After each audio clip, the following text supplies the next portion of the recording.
It is the Jesse Kelly Show, another hour of the Jesse Kelly Show on a fantastic Thursday. We're going to talk about throwing a Subway sandwich at a law enforcement officer, how they're not changing their ways, they're changing their name. Another Democrat awkwardly uses an F-bomb. It's quite odd. All that, emails, maybe even a little Civil War talk, and so much more coming up in the second hour of the Jesse Kelly Show. And again, reminding you, tomorrow is an Ask Dr. Jesse Friday, so you need to get your questions emailed in now to jesse@jessekellyshow.com. So by now, I'm sure you've probably heard or seen it, but in case you haven't, let me lay out the situation.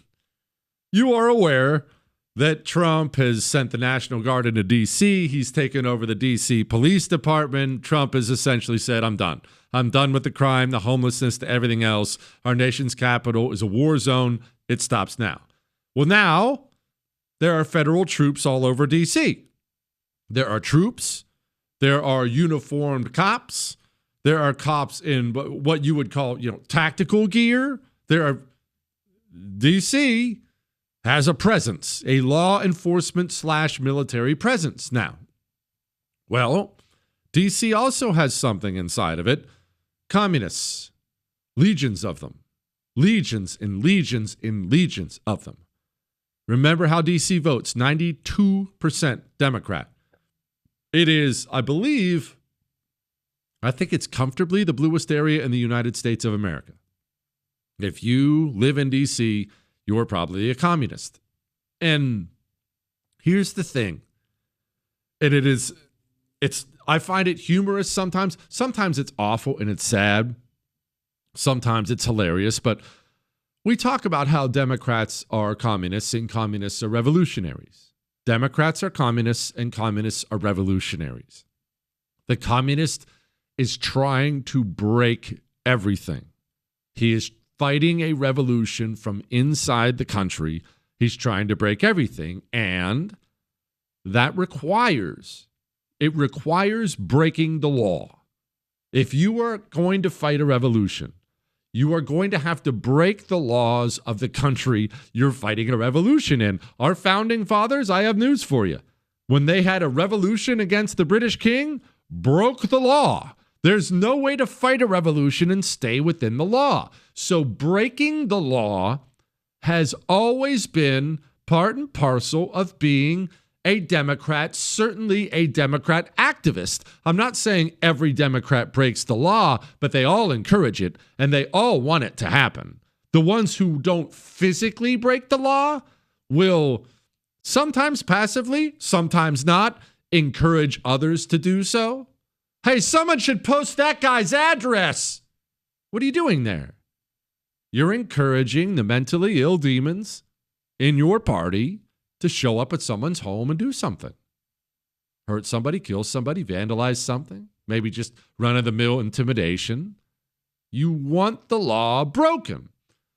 And that's always been the mentality. That's the mentality of the communist. Now, fast forward to where we are today.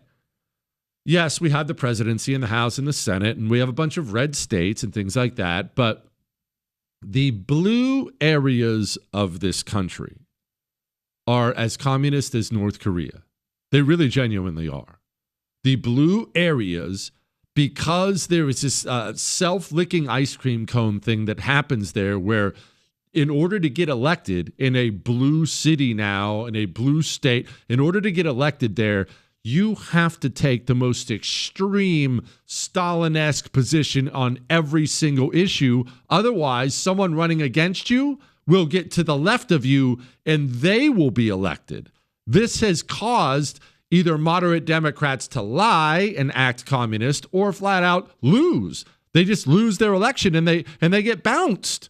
Remember, AOC bounced an established sitting Democrat in good standing out of the Bronx. Why? She got to the left of him. No, he's a Democrat. I'm a commie. Don't you want me? And the Democrat voters went, oh, yeah, that's what I want. So as a result, it's not just that the cities are left. They've gone further and further and further. And with every election cycle, they keep going. The Chicago bounced Lori Lightfoot and elected Brandon Johnson. With every election cycle, they keep going more left and more left and more left. Look, this guy's about to be the next mayor of Minneapolis. So what we envision is a public safety system that works for everyone. And that means ensuring that we have an accountable police force and a police force that is an important part of the public safety system, but making sure that when we call 911, we get an appropriate response. Just like we don't expect our officers to put out a fire, for example, we have firefighters coming. We learned from the city in their own report that nearly half of 911 calls that don't need to be responded to with armed officers. And so with that knowledge, we know that that's going to take funding. We need to invest in things like that Somali's about to take over one of our great cities. Anyway, so keep going left. It keeps going left. It keeps going left. All right. Well, this has done many things. Obviously, it's filled up our cities with murders and rapists and illegals and vandalism and robberies. And it's done many things, which you already know about, we talk about, but it's done something else. The Democrat, the normal Democrat, well, normal, the normie Democrat who lives in these cities, well, he has gotten used to having protections. He has a protection. His protection is state protection.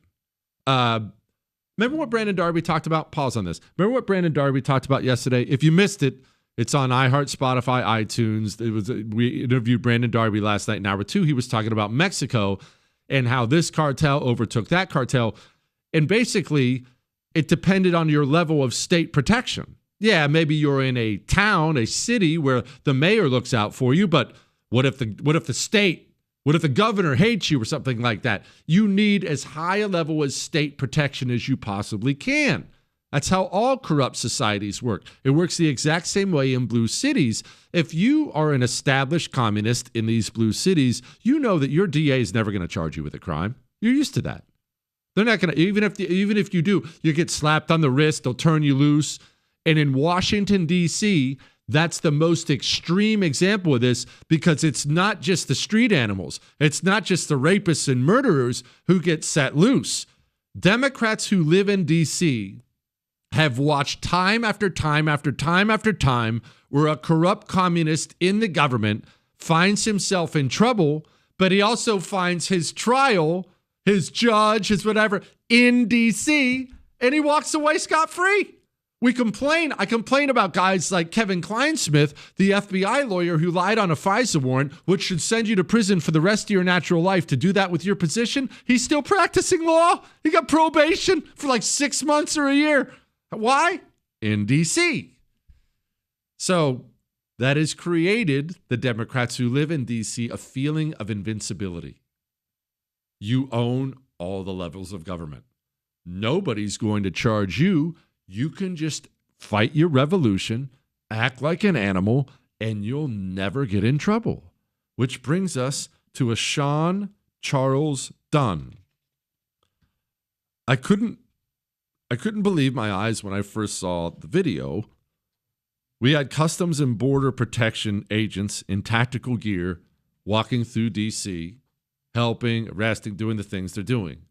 This dude, surprise, surprise, wearing short shorts and a pink shirt, used to work for the DOJ, but Pam Bondi fired him this morning, starts freaking out at the sight of tactical agents there. But he doesn't just freak out. He's carrying in his hands a foot-long sub from Subway, and you can look at this on video. He walks right up to one of these guys, law enforcement officers. He is 2 feet away. I don't mean like he randomly tossed his sub in their direction from across the street. He is 2 feet away, facing this guy, rears back, and spikes his sub off of an officer's chest on camera in the middle of the city, surrounded by police officers in tactical gear. Surprise, surprise. He spikes it off of his chest, turns, and starts running. Quite a feminine run, if I might point out. Quite a feminine run. He did everything but put his little limp wrists out there to the side as he's running. It looked like Lindsey Graham running up the road. He finds himself arrested. Today he wakes up, he's facing felony assault charges, and he's lost his job. That's one of the funniest things I've ever heard of in my entire life. He got so used to being in a communist-controlled area, fighting his revolution without the threat of any kind of response, and now he lost his career and his freedom. Beautiful.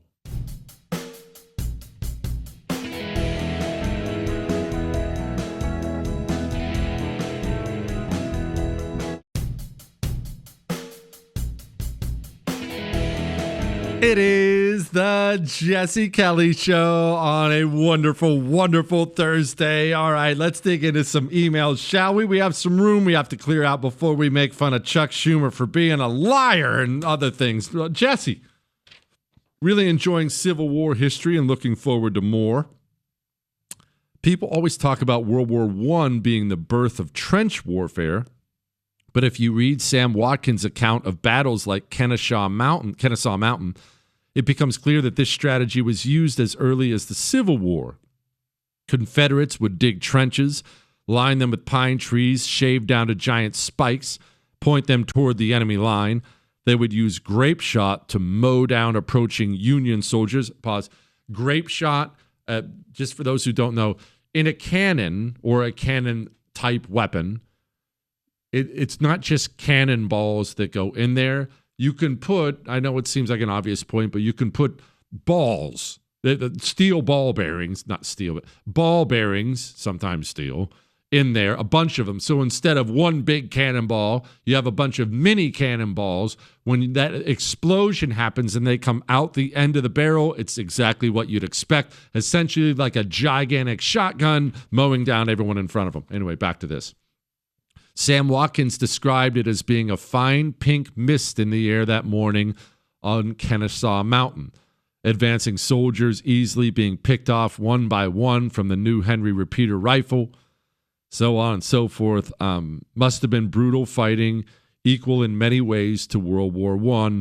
Wondering if you consider telling stories about, he names a bunch of battles. And yes, I have done Civil War history several times before, and I will continue to do so. I may get to Kennesaw Mountain. I may get to that at some point. I'm telling you right now, for those who don't know, I'm already working on the next one for you. It's already begun. It's going to be, I think I already told you, it's going to be Andersonville Prison. It was a Confederate prisoner of war camp. A bunch of Union soldiers went there and died and things like that. Probably won't be a multi-parter, I don't think, at least not what I'm digging into right now, but it'll be interesting. Anyway, look, war is horrible. All war is horrible, of course.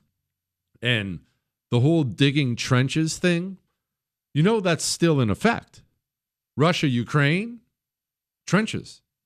Russia, Ukraine, on top of everything else, is showing us what modern combat, with the weapons we have now, what it looks like.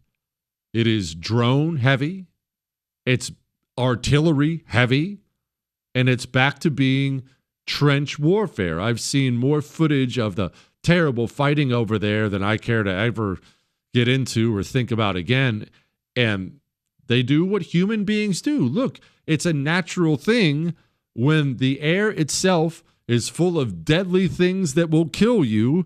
There's only one direction to go, down. You dig down. And in the Civil War, a lot of these tactics, I don't want to say they were new, but the weapons were getting better. This is for people who don't know weapons as well as others. There's no insult. People have different levels of knowledge. Just because a weapon is what you would consider a muzzle loader, a single shot rifle type thing, doesn't mean they're all the same. They were starting to figure out things like putting rifling inside of the barrel. What does that do? It gives you more length on the round. You can shoot further. You can shoot more accurate. Either way, the rifles were better. And in the Civil War, the tactics oftentimes hadn't changed that much. So you would still take armies of men, large quantities of men, and you would just throw them at someone's defensive lines and they would just get slaughtered. There are stories, several stories of commanders on both sides. Remember how intimate this war was. These are your fellow Americans. You're fighting a civil war. There's nothing more terrible than a civil war. Commanders on both sides essentially weeping as they slaughtered the opposing army, the opposing men en masse. They would just keep throwing themselves at things that, volume doesn't handle it, and you just keep picking them off. You're just sitting there like me and Luke shooting gophers in Montana. You just sit on the back porch with a rifle in your hand, and you just sit and pow, pow, pow. There's nothing to it. It's like sitting at home shooting gophers. A terrible, terrible affair. It is. I would recommend reading on the Civil War. Maybe you think it's boring. That's a very common thought, that it's boring because it's older. And where are the planes and machine guns? It's anything but boring. The more you read into it, I think you'll take a different point of view on it, unless you're really into it. It's really heartbreaking more than anything else because they're all Americans. I know in American schools, depending on where you are as far as the Mason-Dixon line goes, in American schools, especially northern schools, although this has crept more and more into the South, especially in northern schools, the war is only taught North good, South bad. Everyone in the South had slaves. Everyone in the North was an angel and a saint. And so every Southerner who died, it was wonderful, and the North was awesome. But it was really just a horrible affair, the whole thing. It was complicated. It was heartbreaking for families, for the troops. The sanitary conditions is something that's really, really gutting me as I read about Andersonville. The disease, it was awful. Hey, let's move on. Let's talk about politics. I want to make fun of Chuck Schumer. That makes me feel better. Next.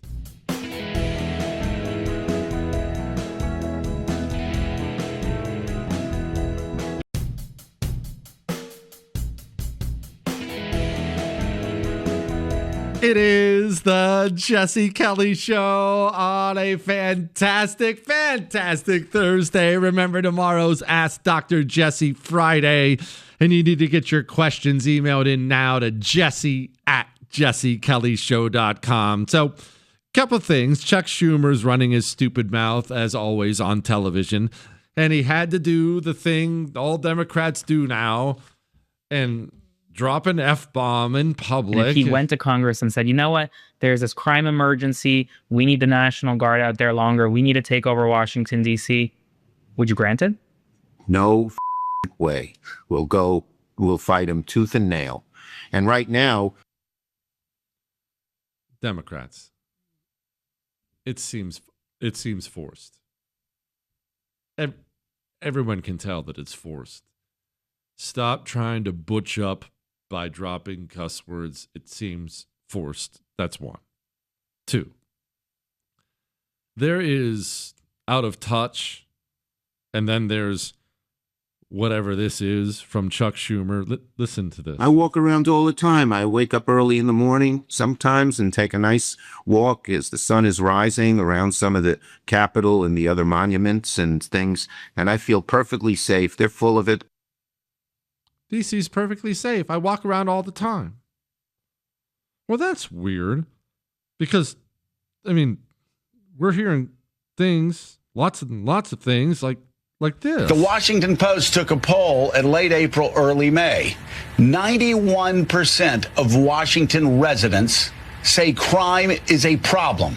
51%, it is an extremely serious problem. We've had people before put this in racial terms. And this is, I must say, this is one thing that I think Democrats have gotten so wrong about crime. Let me just read the Washington Post here.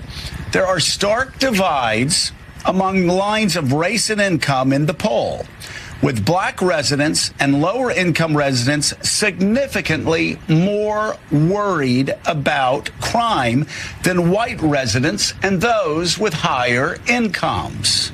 Huh. Well, how How do you explain this then? I walk around all the time. I wake up early in the morning sometimes and take a nice walk as the sun is rising around some of the Capitol and the other monuments and things, and I feel perfectly safe. They're full of it. Did I ever tell you about the political fundraiser I went to one time in Phoenix? So rewind with me.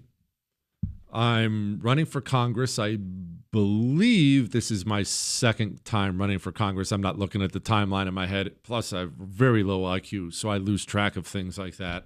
But I'm running for Congress down in Tucson, Arizona, southern Arizona. And I earned the Republican nomination again. Remember, I won the primary twice, then lost the general twice. But, okay, I'm officially the nominee. Now, this is the year Mitt Romney is the Republican nominee. Don't yell at me. He was the Republican nominee. There's nothing I can do about that, okay? Mitt Romney was the Republican nominee that year. I get invited. In fact, every Republican for Congress or Senate in the state of Arizona got invited. Invited to what? I don't remember whose house it was, some super rich guy. There was going to be a super rich guy having a super rich person fundraiser in the Phoenix area, and Mitt Romney was going to be there, and John Kyle was going to be there. That's going to matter for the purposes of our story. So John Kyle was, at the time, if you don't remember, a United States senator in Arizona. He hated me and I hated him, but that's beside the point. Either way, he's going to be there. I get the invite. Of course, we're all trying to raise money. Okay, I'll drive up to Phoenix and raise some money. That's fine. So put on my suit, drive up to Phoenix. Now, maybe this is old hat for you, but I certainly had never experienced this before. I've lived in my entire life as a normal person. We drive up. There's a gate in the house. I don't mean a gated community. The house itself has a gate. There are multiple law enforcement officers and Secret Service agents at the entrance of the gate. They will have to check you, verify your ID, and already I feel pretty fancy, right? Hey, how about this? Private security. And doesn't everybody want to experience this at one point in their life? Hey, what's your name? Oh, you're on the list. Doesn't everyone want to be on the list? I was on the list. Okay, yes, I'm on the list. Sweet. All right, so I walk in. I've never seen a place like this in my freaking life. Who knows what this place costs? $20 million, $10 million. It was gigantic. You walk in, everyone's dressed to the nines, the men, the women. Of course, they have, surprise, surprise, the crappiest food you could imagine. Would you like any of the spinach and caviar bites? No. Do you have cheese sticks or something in here? Is there something? Oh, Chris, you would have hated it. You can roll your eyes all you want. It all sucked. No, I don't want a duck liver. I want a chicken wing. Okay, do you have something? But it was just what you picture. Champagne and the fanciest food. So I'm starving to death trying to find something to eat in this place. But what was noticeable was there was Secret Service everywhere. And they were obvious because this is before they DEI'd the whole thing and hired a bunch of tubby women to be part of the Secret Service.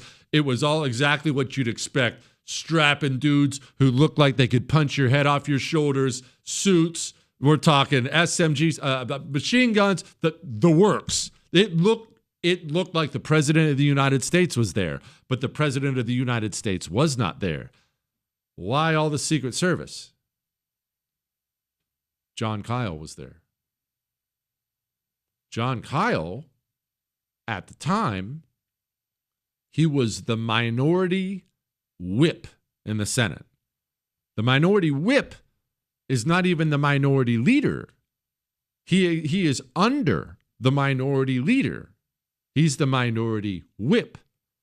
But because he was in a Senate leadership position, wherever he went, Dairy Queen to get some soft serve at midnight, or a fancy party, armored vehicles, legions of Secret Service agents followed him everywhere. Chuck Schumer is not the minority whip. He is the minority leader. He is the top Democrat in the United States Senate. And he says this about D.C. I walk around all the time. I wake up early in the morning sometimes and take a nice walk as the sun is rising around some of the Capitol and the other monuments and things, and I feel perfectly safe. They're full of it. These are the fakest people in the history of mankind. I don't doubt that he goes for a little walk every now and then, but shoot, you can walk downtown Juarez with Chuck Schumer's level of security. Do you know how many armored black SUVs with bulletproof glass are surrounding Chuck Schumer as he walks around D.C.? You know how many large Secret Service agents are walking right next to Chuck Schumer with enough weapons to conquer a small country? But this is exactly what the elite communist does. He destroys your life. He destroys the life of poor people, destroys the life of middle-class people, wrecks everything about you. And as he sits there luxuriating in a mansion, eating steak, he goes with a straight face and says, I don't know what everyone's complaining about. There's a ton to eat around here. Fake. Everything about these people is freaking fake. All right, we'll talk about what Tulsi Gabbard said. Maybe some more hope. I guess we'll see.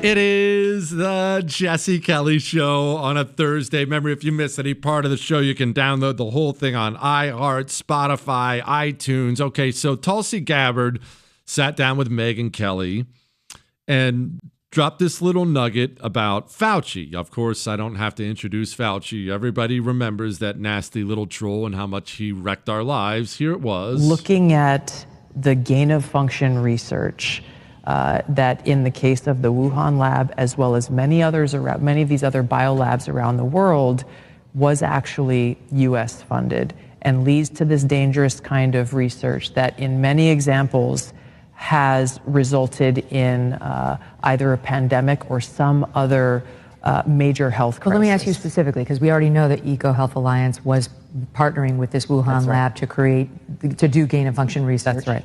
We just have never been able to have somebody say, it was that exact experiment that led to this COVID bug. But have we gotten there? What's the new thing that you're digging in on? We are working on that with Jay Bhattacharya and look forward to being able to share that, hopefully very soon. Okay. That specific link. Correct, between the gain of function research and what we saw with COVID-19. I mean, that would be extraordinary because just so the audience knows, if that's true, if it was Peter Daszak's research with the Wuhan so-called bat lady that caused this pandemic, then we did fund it. Then Anthony Fauci helped fund the pandemic. The thing that he denied over and over and over to Senator Rand Paul's questioning. Did the United States of America, and hey, let's just get right down to it. Did you and me, did we create COVID with our money? But let's talk about how this works. Well, here's a headline from The Blaze. Researchers tied to Fauci's COVID cover-up still scoring big NIH grants. I'm not going to go into the article or that, but you know how this works. The federal government, Republicans and Democrats, they steal our money from your paycheck. That's called taxes. They steal the money you work hard for. They then fund the things they want funded through grants so much of the time. So this gives them a degree of separation. So if you're in the federal government and you want to fund gain of function research, which means you turn a virus into a weapon, if you want to fund that, you don't necessarily have to hand the money directly to a government agency to do that. You can find some sort of NGO, non-government agency, some sort of a university, some organization, and instead of you funding a government organization with $1 million, I'm just going to use that because it's a simple number, you turn and you hand $1 million to this private organization, and you say, hey, I know you're doing a bunch of great work, here's $1 million. Why don't you do some gain of function research for me and then get back to me and let me know what you find? This goes well beyond health. I should note, this is how so many evil, despicable things are funded in this country. They steal your money. They then hand it out to non-government organizations so you can pay for the destruction of your country. That's what it comes down to. But circling back to this, and actually I'm going to play this minute-long thing. I'm going to play it in its entirety again. I just want to take a moment before we do that, and I want to just dwell for a moment on what COVID meant to you and to me. What that horrible period of time did to not just the country as a whole, to us personally. Your health, the health of your loved ones, mental and physical health, your education. How many high school kids didn't get to graduate? Maybe you worked your whole life for sports and missed out on that. Maybe you didn't get to bury your mom. Maybe you lost your job. Maybe you had your own small business. Maybe you lost it. Maybe you still haven't recovered financially, still buried in debt from all that. The destruction of our society from COVID is still widespread to this day. It's not gone. You can't make that pass with just a few years, that kind of destruction. So as you dwell on that, let me play this again.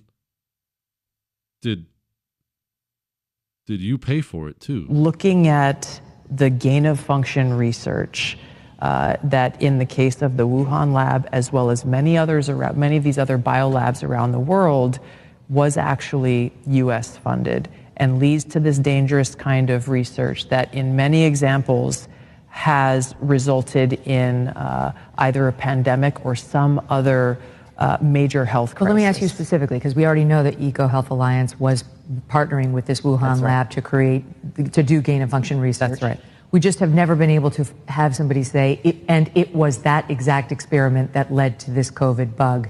But have we gotten there? What's the new thing that you're digging in on? We are working on that with Jay Bhattacharya and look forward to being able to share that hopefully very soon. Okay. That specific link, correct, between the gain of function research and what we saw with COVID-19. I mean, that would be extraordinary because just so the audience knows, if that's true, if it was Peter Daszak's research with the Wuhan so-called bat lady that caused this pandemic, then we did fund it. Then Anthony Fauci helped fund the pandemic. The thing that he denied over and over and over to Senator Rand Paul's questioning. That's right, under oath. Under oath, exactly. Man, look, this is something that's been out there for a while, something we've discussed before, something that you probably already suspected, I already suspected, but did the American taxpayer pay for the creation of COVID? And then the people who facilitated that payment lied about it as they destroyed our freedoms? Wow. People have to go to prison. This is why we don't need more promises. People have to go to prison for what they did to this country.